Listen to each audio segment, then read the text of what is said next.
Good afternoon and welcome to the Media News on OSBC TV. My name is Tajuddin Amadu. Vice President Yemi Osinbajo says it is possible for Nigeria to conquer ethnic and religious prejudices as they are crucial issues in building a unified nation. Professor Osinbajo made this submission at the maiden Policy Making and Good Governance lecture series of the National Institute of Policy and Strategic Studies, CRO, near Jos, Plateau State. The title of the lecture was Creating a Homeland for All Nation Building a Diverse Democracy. The Vice President, who was the guest lecturer, said no Nigerian should be discriminated against on the basis of his or her tribe or religion. He condemned the weaponization of ethnic or religious basis for political purpose, noting that democratic competition was defined by societal socio-cultural cleavages. According to him, social integration is one of the highest ideals of Nigeria's constitution, which guarantees citizens the right to traverse the length and breadth of the country without any hindrance. The federal government has approved the release of 45.3 billion naira as reimbursement to states and FCT for the implementation of the Nigeria's COVID-19 Action, Recovery and Economic Stimulus Program. NGKS program is a World Bank state support operation implemented in all 36 states and FCT, aiming at expansion of access to livelihood support and food security services and grants for poor and vulnerable households and firms. It is a program for results and therefore reimbursement is based on results achieved. The national coordinator of NGKS program, Dr. Abdulkarim Obaje, who announced the disbursement in Abuja, said the funds disbursed were based on results each state and FCT had after a rigorous result verification exercise conducted by an independent consultant. To facilitate the smooth takeoff of the program, the federal government disbursed a one-off recoverable advance of 35.3 billion naira to all the 36 states and FCT in March 2022, and in less than 1 year, states and FCT have produced result value at 77.2 billion naira, impacting over 2 million direct beneficiaries. He mentioned that the result earned by the states and FCT shows significant progress towards achieving the set objectives and targets of the NGKS programs. Bearing last-minute change of plans, the federal government will begin payment of planned increase in civil servant pay by the end of this month. President Muhammadu Buhari is expected to give his final assent for disbursement any moment from now. If the proposal says true, it means the increase will be coming about 2 months to the June date proposed for the removal of petrol subsidy. Officials of the federal government told newsmen that the fresh pay increase, tagged consequential allowance, will lead to a 40% rise in the current pay of federal government workers. The Director of Press and Public Relations, Ministry of Labour and Employment, Olajide Oshundun, revealed that the federal government might begin payment of the 40% pay rise by the end of this month, adding that the Director of Press and Public Relations, Ministry of Labour and Employment, Olajide Oshundun, revealed that the federal government might begin payment of the 40% pay rise by the end of this month, adding that the 3-month arrear of January, February and March will be paid at a later date. Oshundun, however, said he could not confirm if the proposal by the government committee saddled with the task had been finally approved by the president.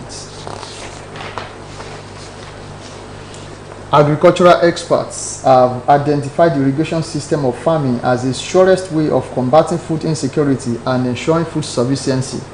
Those who speak in separate interviews with OSBC News against the backdrop of the seasonal farming being practiced in the southern part of the country, however, warned farmers not to be too quick in planting some certain crops. Oluwadamilola Adebayo Jeje has full details of the story. Farming in Nigeria, especially in the southern part of the country, has always been an activity that is controlled by the seasons. Due to this, farmers are only restricted to propagate their crops mostly during the season. This has become a source of concern to agriculturists who feel that the world is moving on a fast lane and technology playing a major role in the advancement of the sector. Hence, the need to embrace technology in the farming process is needed. An agriculturist and state chairman of Cassava Farmers Association of Nigeria, Dr. David Ogunsade, and agricultural engineer from Osun State University, Dr. Lamid Agumbiade, while speaking in separate interviews with OSBC News, stated that some crops such as yam tubers and vegetables can be planted now, but however warned against the planting of maize except on farmland that are close to the rivers or streams. the rain has taken the same pattern like last year. For this time, you can plant even yam, all type of vegetables, onion, melon. The only crop I will advise our farmers not to gamble with right now is maize, because of our past experience. The experts who spoke on the need for government intervention in the agricultural sector, most especially in the southern parts of the country, maintain that even countries such as Israel and Libya, who have more desert than arable land, have embraced technology in the sector. The government should help so that maybe they can raise up some form of committees, maybe small committees within different localities, so that they'll be able to identify various places where this farming system, this irrigation can still be can be planned. They also spoke on the need for southern governors to stop paying lip service to agricultural development in the region. Oluwadamlola Adebayojeje reporting for OSBC News. The government has inaugurated Interministerial Committee on the year 2023 National Population and Housing Census with a vow to ensuring accurate compilation of facts and figures in the forthcoming head count exercise. Secretary to the State Government, Honorable Teslim Igbalayi, performed the inauguration at the Governor's Office Secretariat. He said that all the relevant agencies will be fully involved in the planning and execution of the population census in the state to ensure its success. Honorable Igbalayi noted that Osun State was underrepresented in the figures published by the 1991 National Population Census. Said the committee was put together to ensure that facts and figures about Osun State are correctly compiled during the next National Population and Housing Census. The state scribe posted that information on the size, distribution, and characteristics of the country's population are essential for describing and assessing its economic, social, and as well as for developing sound policies and programs aimed at fostering the welfare of the country and its population. Honorable Igbalayi therefore directed members of the committee to work out appropriate sensitization and mobilization strategies about the activities of the National Population and Housing Census exercise. In his remarks, the Statistician General, Bureau of Statistics, Osun State, Mr. Abiodun Ijidele, who is also the Secretary of the committee, appreciated Osun State government for being proactive in ensuring that outcome of the forthcoming census reflect the actual population of the state, unlike the 1991 census. The National Agency for Food and Drug Administration and Control, NAFDAC, has announced it had granted provisional approval for R21 malaria vaccine, which is 75% effective in preventing malaria in children aged 5 to 36 months. NAFDAC Director General Professor Mojisola Adeyeye, during an online press conference, said R21 manufactured by Serum Institute of India, PVT Limited in Nigeria. The NAFDAC box said the R21 malaria vaccine is an adjuvanted protein vaccine prevented as sterile solution. She explains that a provisional approval of the R21 malaria vaccine was recommended and will be done in line with WHO's malaria vaccine implementation guideline. The federal government has reassured that work on the Kaduna-Zaria-Kano highway will be completed before May 29.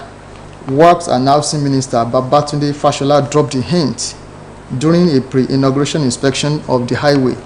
Mr. Fashola stated that the section of the highway is part of the 375.4 kilometer Abuja-Kaduna-Zaria-Kano project awarded during the first tenure of the Buhari administration. He said the section will be completed and inaugurated before President Muhammad Buhari bows out of office next month.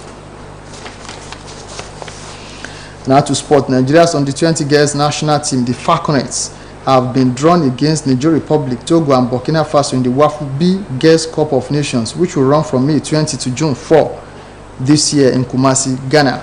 The draw for the maiden edition of the WAFU B under-20 Girls Championship was held at WAFU B headquarters in Abidjan, Cote d'Ivoire, with host Ghana paired in Group A alongside Benin Republic and Cote d'Ivoire.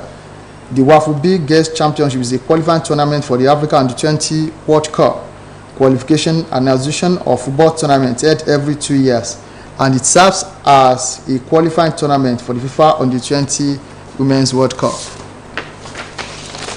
And on the foreign scene, fighting between the army and paramilitaries in Sudan have killed around 200 people and wounded 1,800 people, damaging hospitals and hampering aid after 3 days of urban warfare.